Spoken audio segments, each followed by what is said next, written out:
Welcome back to We Interrupt Your Programming. I am your host, Dr. Corinne Beautafrier. It's that time of year again, the season of family reunions, holiday drinks, and cozying up by a fire, all while pretending that we are slightly better people than we probably are. Of course, the family gatherings might be limited to those who share our political leanings. The holiday drinks are caught up in the imagined war on Christmas. And the fire may be less of a hearth and more of a metaphorical dumpster this year. But hey, the tinsel and lights make it all look festive, am I right? In this episode, we're untangling the holidays from multiple angles, stripping away the glitter of tradition to reveal what's really happening beneath the surface. First, we'll examine the commercialism that drives the season and how we've turned expressions of love and generosity into a ritual of feeding the profits of multinational conglomerates. Then we'll explore the experience of those working through the holidays, those who wish they could celebrate but are too busy catering to those who can afford it. From there, we'll shift to the growing number of people that are opting out of Christmas entirely, as well as the genuinely good folks who use the season as a chance to ramp up volunteering and charitable effort. And of course, we'll take on the infamous war on Christmas, where the dominant majority casts itself as the victim while others bear the real harm of exclusion and hostility. And then finally, we'll talk about loneliness, the quiet shadow of the season, and why a time draped in tinsel and lights can be one of the most dangerous for those who feel alone. So grab your eggnog or your mulled wine and maybe just some caffeine as we navigate the messy, complicated reality of the holidays. Now, before we really dive in, two things have been weighing on my mind that merit some dialogue. A recent news story and a topic of a therapy session I had recently. No, I'm not breaking confidentiality. The news story was about the cost of hosting a holiday meal. According to the article, the groceries needed for a traditional spread now run upwards of $500. That's nearly an entire week's income for the average American household. I mean, depending on the exact menu. But for argument's sake, let's call it a full week's pay. Around the same time, I sat down with a client who casually mentioned that they hadn't checked grocery prices in over a decade. If they want something, they simply grab it. And I have to admit, I understood their perspective. I've been there too, strolling through the store with the quiet privilege of tossing items into the cart without looking at the price tags. Still, something about that conversation and that article really stuck with me. While I could relate to my client's experience, I've also started to notice my own habits shifting, cutting back here and there, trimming away some of the more extravagant spending I might not have thought twice about before. This Christmas, for example, my wife had dropped the appropriate number of hints about a new iPad, a hint trail that, in years past, would have been enough for me to add it to her already extensive Christmas list immediately. So I sat down, priced it all out, and then I felt like shit. Will she love me less if I don't spend $2,500 on an iPad? And seriously, when did iPads start costing $2,500? In truth, no, she won't. My wife and I started dating when I lived paycheck to paycheck. She wouldn't mind skipping the iPad, especially since it's just a slightly bigger version of the one she already has. But still, I fell into that familiar trap, the belief that I had to spend money I didn't really have, because that's what we're supposed to do this time of year. And I began to realize being a cynic and a skeptic wasn't enough to protect me. And despite working at very high levels of marketing for 15 years, I fell willingly into that trap of consumerism. For all its charm and twinkling lights, Christmas has become the most commercialized event of the year, a season that often feels more about shopping carts than silent nights. What started as a deeply spiritual holiday rooted in faith and family has transformed into a cultural phenomenon driven by marketing, consumerism, and a relentless push to buy. While gift-giving and festive celebrations have long been part of tradition, today's version of Christmas leans heavily into consumption, reshaping how we experience and define the holiday. Let's start with the gifts. The idea of giving presents goes back to the biblical magi, who offered gold, frankincense, and myrrh with reverence and significance. Fast forward to today, and we've swapped those symbolic offerings for gadgets, toys, and an avalanche of online deals. Giving gifts has shifted from a heartfelt gesture to an unspoken rule. For many, it's not about whether to give, but how much to spend. and often how to outdo last year. Retailers have been nudging this transformation along for over a century. In the 19th century, department stores turned Christmas into a shopping event, complete with festive displays designed to lure passerbys inside. And then there's Santa Claus, the Coca-Cola version we all know with his rosy cheeks, jolly laugh, and unmistakable red suit. He's not just a symbol of holiday cheer.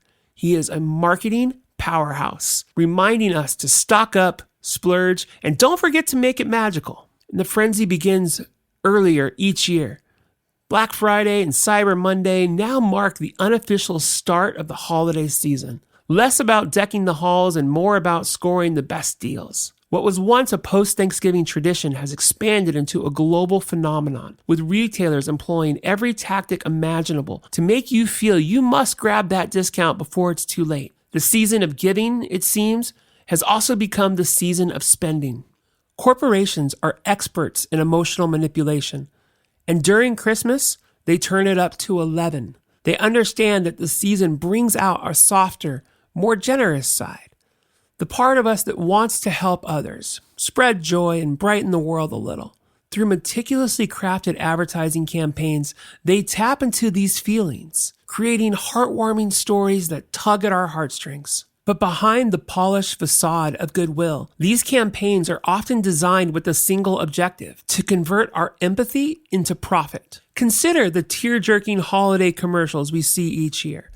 A lonely elderly neighbor is surprised by a kind-hearted family with gifts. A child saves their pennies to buy something special for a parent. Or a company donates a small percentage of its profits to help those in need, after showing us a montage of struggling families or a heart-wrenching scene from a disaster zone. These stories are crafted to stir our emotions, encouraging us to associate the brand with kindness, generosity, and the true spirit of Christmas. Yet at their core, these ads focus less on solving problems and more about selling products. It's not just about emotional manipulation. It's also about exploitation. Many companies highlight suffering as a backdrop to their feel-good messages, yet the resources they devote to these causes are often overshadowed by their advertising budgets. They depend on the spectacle of charity, showcasing just enough of their good deeds to gain our trust in dollars while systemic issues remain unaddressed. For instance, a retailer may donate a portion of holiday sales to hunger relief, but at the same time, their low wages or exploitative supply chains might contribute to the very problems they claim to combat. This cycle profits from our good intentions. When we see an ad that promises to help someone in need, we feel good about making a purchase, believing we're contributing to something larger. It often serves as a distraction from deeper injustices, and an effective one at that. By transforming human suffering into a marketing tool, corporations turn our desire to do good into just another source of revenue. It's a sobering reminder to question not just the message, but also the motives behind it. Companies invest billions in commercials that tug at our heartstrings. Children unwrapping the perfect gift, families gathered around cozy fires, partners exchanging sparkling jewelry. These ads don't just sell products, they sell a vision of happiness and togetherness that feels just out of reach unless we buy in, literally. Over time, we've internalized the notion that the right gift or the perfect holiday display can make or break the season. However, this type of commercial pressure comes at a cost. The average household spends hundreds, sometimes thousands of dollars on gifts, decorations, and festive activities. For many, this result is a financial burden that lingers long after the last ornament is put away. While shopping can bring joy, especially when it involves finding something meaningful for a loved one, it's easy to lose sight of the true reason for our celebrations. Ironically, while commercialism has hijacked many aspects of Christmas, it hasn't erased its heart entirely. Families still gather, meals are still shared, and there's something undeniably special about giving a gift that lights up someone's face. But it's worth asking, how much of the joy comes from a genuine connection, and how much is tied to what we've been told Christmas should look like? The environmental toll is another piece of this puzzle. Think about all that wrapping paper, packaging, and plastic decorations that accumulate during the holidays. Not to mention the energy it takes to produce, ship, and sell everything we buy. It's a lot, and it reminds us that the way we celebrate doesn't just affect our wallets. It affects the planet, too. Nevertheless, there is hope. An increasing number of people are reconsidering their approach to the season. Movements like Buy Nothing Christmas and trend towards homemade gifts and charitable giving illustrate a desire to reclaim the holiday from its commercial excess. These efforts remind us that the most meaningful aspects of Christmas, connection, gratitude, and generosity, do not come with the price tag. Perhaps the answer isn't to avoid gift giving or overlook the joy of a well-lit tree, but to seek balance. We can prioritize experiences over material things. We can establish limits and take the time to reflect on what truly matters. This might mean spending less time in the stores or online and more time with the people who make the season special. Alternatively, it could involve choosing gifts that support a cause, have a personal touch, or create a lasting memory instead of clutter. Christmas is what we make it. Commercialism may dominate the season, but it doesn't have to define it. We can still enjoy the glitter and sparkle while creating space for what feels real and meaningful. Whether it's the quiet moments of reflection, the laughter of loved ones, or the act of giving, not out of obligation, but out of love, Christmas can be a time to reconnect with what truly matters. It's simply a matter of deciding what kind of holiday we want to celebrate. I am no Charles Dickens, sadly. Last night, I watched The Man Who Invented Christmas, and it's a film that offers a poignant glimpse into the creative journey behind Charles Dickens' A Christmas Carol. While I've always admired the story for its enduring themes of, compassion and redemption, the movie provides a richer perspective on Dickens, not just as a writer, but as a social reformer. And it's not just the movie that really kind of highlighted this. The more I went back and studied after watching this, the more I realized they highlighted what was a well-known truth about Charles Dickens. He was a social reformer. The movie serves as a wake-up call, reminding me of the transformative power of storytelling and the moral obligation that comes with privilege, to confront and address the struggles of others. The film portrayed Dickens as a man shaped by his own encounters with hardship. As a child, he experienced the sting of poverty when his family's financial troubles landed his father in a debtor's prison, leaving him to work in a shoe blackening factory under grueling conditions. These formative experiences left an indelible mark, fueling his determination to give voice to those who were marginalized, the hardworking, the suffering, and the unseen. Watching the film, I was struck by how A Christmas Carol transcends being a story of Scrooge's personal redemption. It's a direct appeal to its audience, especially the affluent, to look beyond their comfortable realities and to see the humanity in those less fortunate. Dickens didn't merely craft a tale. He issued a challenge through characters like Tiny Tim, whose fragile health symbolized the plight of countless impoverished children, and the Cratchit family, who embodied resilience despite grinding poverty. Dickens forced readers to confront uncomfortable truths. These characters weren't abstract. They were vivid, relatable, and undeniable in their presence. Yet, A Christmas Carol was only one chapter in Dickens' lifelong mission to use storytelling as a force for social change. In Oliver Twist, he laid bare the cruelty of workhouses and the exploitation of child labor, countering the narrative that poverty was a moral failing. Hard Times decried the dehumanization wrought by industrialization. Bleak House exposed systemic injustices with the legal system that disproportionately harmed the poor. Dickens wielded his pen not just to entertain, but to enlighten, bridging the chasm between the privileged and the destitute. What made Dickens' work so impactful was his ability to humanize societal issues. He didn't reduce poverty to statistics or abstraction. He made it personal. His characters were fully realized individuals, complete with dreams, flaws, and humanity that mirrored the lives of his readers. Dickens didn't lecture his audience. He invited them into the world of the downtrodden, making their struggles impossible to ignore. Equally significant was Dickens' use of serialized publishing, a medium that normalized storytelling. While the poorest couldn't afford his works, serialized novels were accessible to the burgeoning middle class and the elite, sparking widespread dialogue about systemic inequality. Dickens understood that storytelling could ripple outward,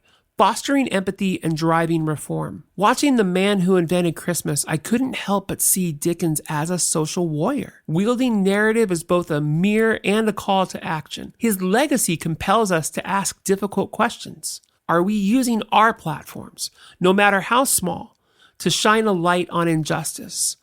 Are we willing to share the stories that challenge comfort but build compassion? Dickens' life was a testament to the belief that art can reshape society, not just reflect it. His work reminds us that empathy, when ignited, can bridge divides and inspire change. The film was more than a nostalgic journey for me. It was a reminder that the responsibility Dickens shouldered is one that we all share. His life challenges us to listen, to amplify, and to act, knowing that the first step towards justice is recognizing the humanity in others. In Dickens' world and ours, storytelling is more than an act of creation. It's an act of courage.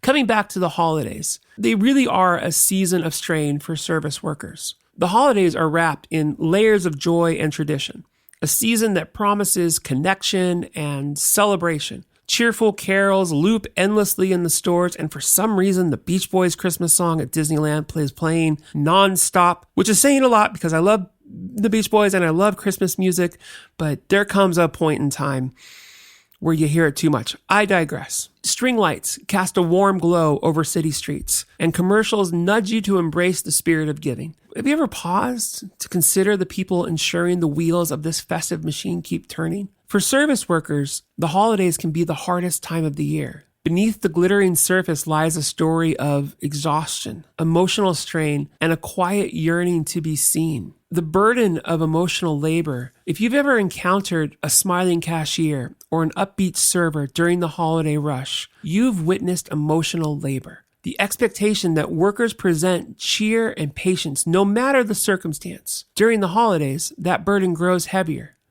Customers arrive with heightened expectations, often carrying the weight of their own holiday stress, unspoken family tensions, gift-buying pressures, or financial strain. And too often, this spills over as frustration or impatience, absorbed silently by the people serving them. Imagine being a cashier on Christmas Eve, weathering sharp complaints over sold-out items, or a restaurant server juggling demanding tables, smiling through every snapped order. It's not just about maintaining composure. It's about suppressing your own needs and feelings to keep others comfortable. Over time, this quiet suppression builds into a deep exhaustion, a sense of being unseen, even as you stand at the center of this festive chaos. Holiday cheer doesn't come easily. It's built on the relentless labor of countless workers. Stores extend their hours. Restaurants fill with boisterous holiday parties, and delivery routes become grueling marathons. For service workers, this means longer shifts, fewer breaks, and endless hustle, often without significant financial reward.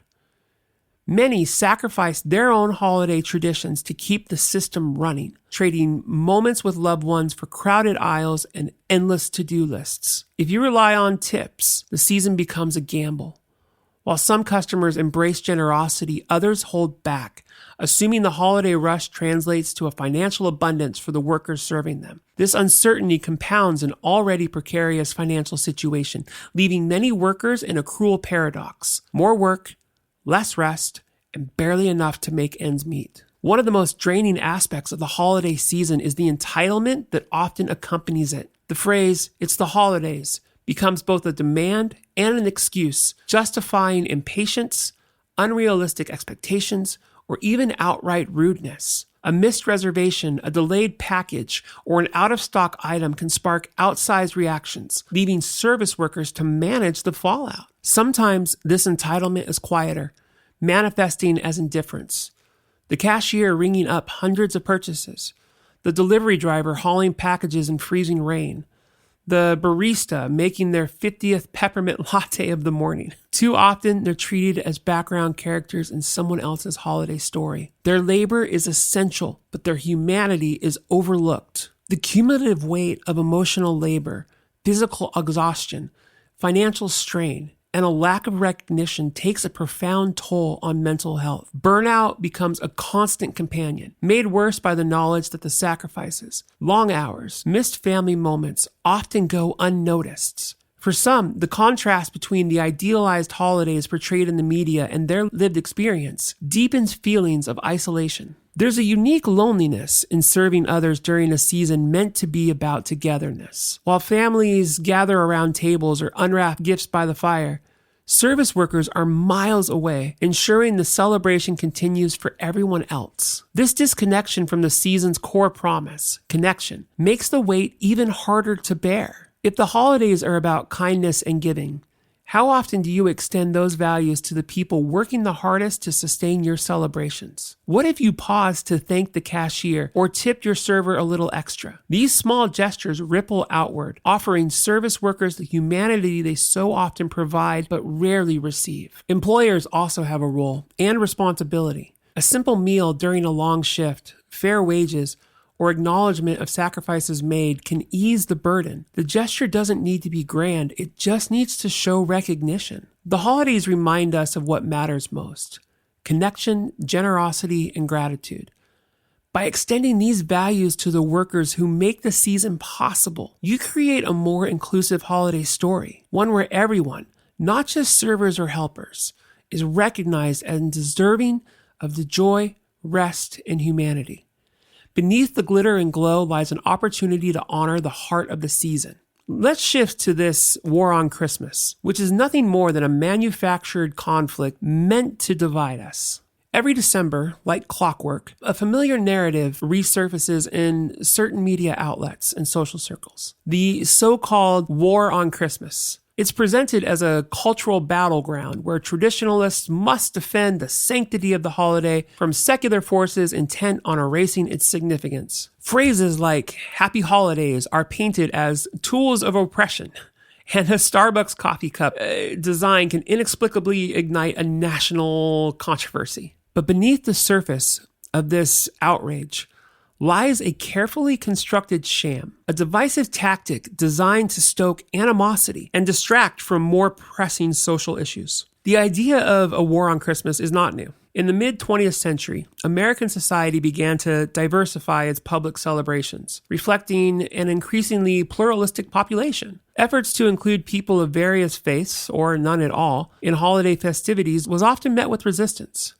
However, it wasn't until the early 2000s that the term war on Christmas gained significant traction, popularized by pundits like Bill O'Reilly on Fox News. The narrative asserts that secularism, political correctness, and multiculturalism are conspiring to marginalize Christmas, relegating it to a watered-down, generic holiday season. This supposed cultural shift is often framed as part of a broader attack on Christianity, tapping into fears among some Christians that their faith is under siege in an increasingly diverse and secular world. But this claim doesn't hold up under even the least bit of scrutiny. Christmas remains the most celebrated holiday in the United States, with over 90% of Americans observing it in some form, according to Pew Research Center. Retailers still center their marketing around Christmas. Municipalities decorate their public spaces with Christmas-themed displays, and carols dominate the airwaves from November onward, including Beach Boys at Disneyland. It needs to stop. I digress.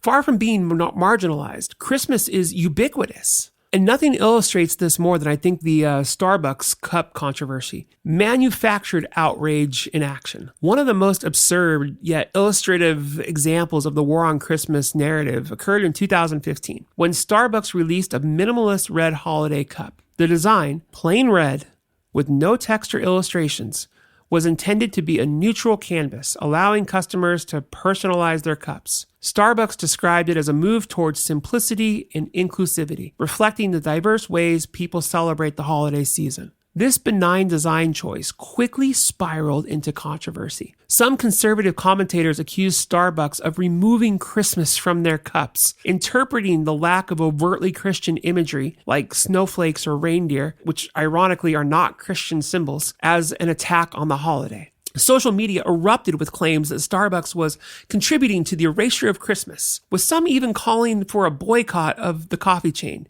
Yeah, that worked well. The controversy highlighted the absurdity of the war on Christmas narrative. Starbucks had not banned Christmas-themed items. In fact, their stores continued to sell Christmas blends, Advent calendars, music CDs. Remember CDs, kids, are things that you used to put in a thing and listen to them. I know it's ironic that we're talking about CDs as old. And they would have media figures and influences using the cups as a symbol of holiday seasons. The episode was less about the cups and more about fostering division, creating an artificial sense of persecution among Christians to fuel a culture war. Manufactured outrage was its real purpose. If Christmas is so deeply ingrained in American culture, why does the war on Christmas narrative persist? The answer lies in its utility as a political and cultural weapon. At its core, the war on Christmas is a distraction. It shifts attention away from systemic issues like economic inequality, healthcare, climate change, and towards a fabricated culture war. By painting a picture of Christians as victims, it galvanizes certain voting blocs, encouraging them to see themselves as the defenders of tradition against an imagined enemy. This narrative also reinforces an us versus them mentality. It creates a binary where saying Merry Christmas is framed as moral good and saying Happy Holidays becomes a symbol of moral decay or even hostility towards Christianity. When in reality, phrases like Happy Holidays are simply an acknowledgement of the many celebrations that occur during December, including Hanukkah, Kwanzaa, and New Year's. But in the framework of the war on Christmas, inclusivity is twisted into an attack. The harm of this manufactured controversy extends far beyond petty arguments over holiday greetings. It fosters division and animosity, particularly towards minority groups. Non-Christians, atheists, and people of different cultural backgrounds often find themselves unfairly cast as antagonists in this imaginary war. This leads to real-world consequences, including increased polarization and even acts of harassment or discrimination. The war on Christmas distracts from the actual meaning and value of the holiday. Christmas, at its heart, is a celebration of love, generosity, and togetherness. By turning it into a political weapon, its deeper significance is overshadowed by petty squabbles and performative outrage. The war on Christmas is not an isolated phenomenon. It's part of a broader pattern of manufactured cultural wars that exploit fear and division. Similar tactics can be seen in debates over critical race theory, LGBTQ+ rights, and immigration. In each case, complex societal changes are reduced to simplistic narratives of good versus evil, designed to provoke outrage and solidify ideological divides. These culture wars serve a strategic purpose. They keep people focused on emotional, surface-level issues while those in power avoid accountability for systemic problems. By framing Christmas as a battleground, those pushing this narrative redirect attention away from more substantive discussions about inequality, climate policy, or healthcare reform. To see through the war on Christmas narrative, it's essential to approach it with a skepticism and critical thinking. First, consider who benefits from the controversy. Is it the average person who just wants to enjoy the holiday season? Or is it the media outlets, political figures, and corporations that profit from the polarization it creates? Next, remember that inclusivity is not a threat to tradition. Saying Happy Holidays doesn't erase Christmas. It simply acknowledges that not everyone celebrates the same way. In fact, inclusivity can enrich the holiday season, allowing people from different backgrounds to share and learn from one another's traditions. Finally, focus on what truly matters during the holidays. Instead of being drawn into divisive rhetoric, emphasize the values of kindness, generosity, and connection that lie at the heart of the season. Rejecting the war on Christmas doesn't mean abandoning Christmas. It means refusing to let it be used as a tool for division. The beauty of Christmas and the broader holiday season is its ability to bring people together. Whether you celebrate it as a religious occasion, a cultural tradition, or simply a time to connect with loved ones, the essence of the holiday transcends political and cultural divides. By rejecting the false narrative of a war on Christmas, we can reclaim the season's true spirit. Imagine a holiday season where conversations about inclusion aren't framed as battles, but as opportunities for understanding. Imagine a December where the focus isn't on outrage over Starbucks cups, but on the acts of kindness and community. This vision is entirely within reach if we're willing to let go of the manufactured conflicts that distract us from what really matters. The war on Christmas is and always has been a sham. It is a cynical ploy designed to exploit fear and division for political and financial gain. Period. End of sentence. By recognizing that, or recognizing why it was created, we can move beyond the petty squabbles it incites and embrace the shared humanity that holiday season represents. After all, the best way to honor Christmas isn't by fighting imaginary battles, it's by living its values. And now it's time to shift into loneliness, which is the silent epidemic, and it is amplified during the holidays. Loneliness is so much more than just a feeling. It's a deeply harmful condition with profound effects on mental and physical health. While fleeting moments of solitude are a natural part of the human experience, chronic loneliness takes a toll that can feel insurmountable. Its impact is particularly harmful during the holiday season, a time culturally saturated with images of togetherness, joy, and celebration. For those who feel isolated, these messages become powerful and painful reminders of what they lack, deepening the emotional harm that they face. And there are real health risks in loneliness. Research has repeatedly underscored the physical dangers of loneliness. It is linked to increased risks of cardiovascular disease, weakened immune function, and even premature death. Studies have equated the health risk of chronic loneliness to smoking 15 cigarettes a day. When people feel socially disconnected, their bodies often respond as though under chronic stress, releasing higher levels of cortisol, which is our stress hormone. This prolonged state of tension affects nearly every organ system, from the heart to the brain, making loneliness a public health issue, not merely an emotional concern.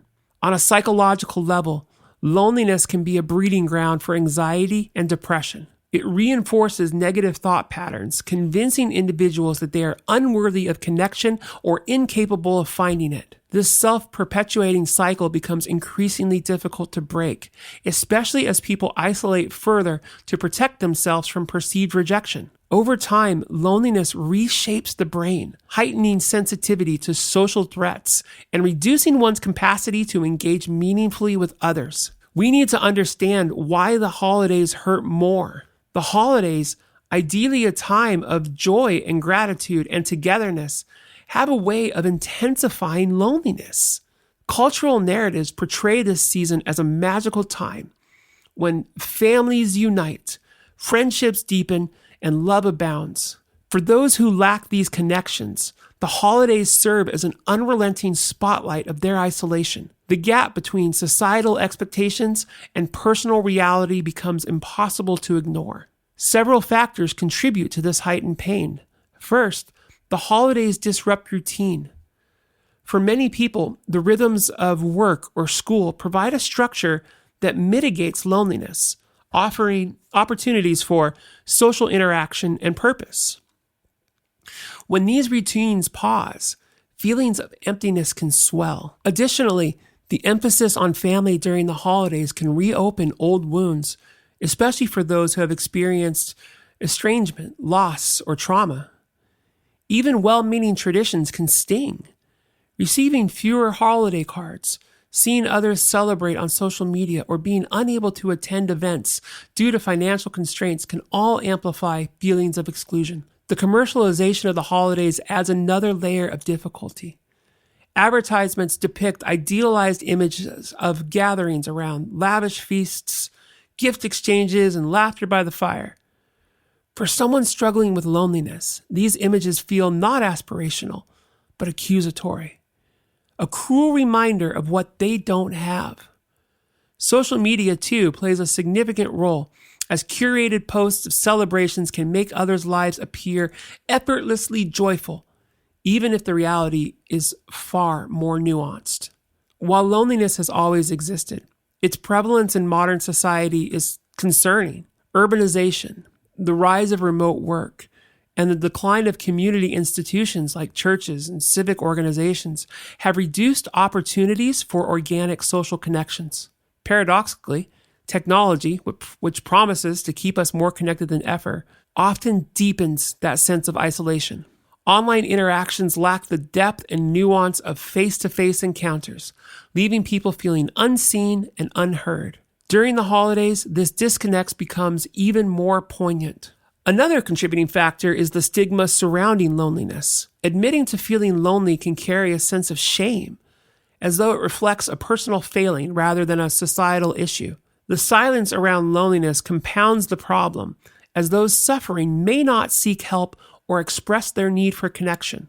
So what do we do to break that cycle? Acknowledging loneliness as a legitimate issue is the first step towards addressing it. On an individual level, small acts of connection can have a significant impact. Reaching out to a neighbor, volunteering, or even attending a community event can offer a sense of belonging. For those in the throes of loneliness, however, such steps can feel insurmountable. In these cases, therapy, support groups, that can provide a safe space to rebuild social confidence and develop healthier patterns of thinking.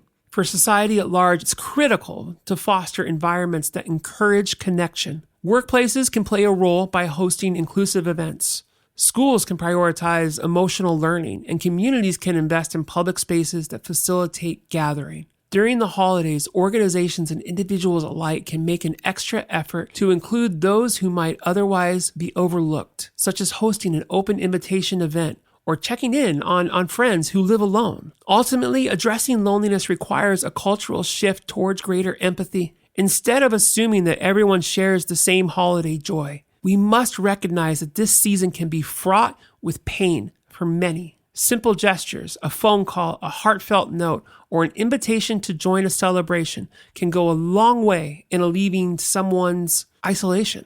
Empathy also involves challenging the narratives that equate worthiness with having a picture-perfect holiday, allowing people to find their own meaning in the season. Loneliness is a condition that harms not only the individual, but society as a whole, eroding our collective well-being. The holidays, with their heightened emphasis on connection and joy, can make this pain even more acute. By acknowledging the profound effects of loneliness and taking steps to address it, we can begin to rewrite the story of the season, not as one of unattainable needs, but as a time of genuine care and connection.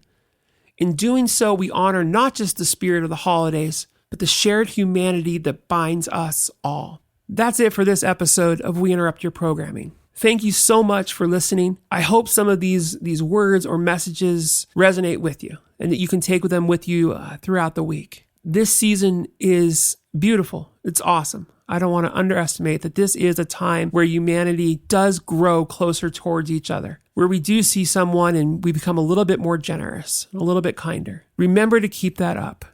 Remember that in all your interactions, everyone you come across is dealing with something. And if we treat everyone we come across with kindness, we have made the world a better place. I'll see you next week.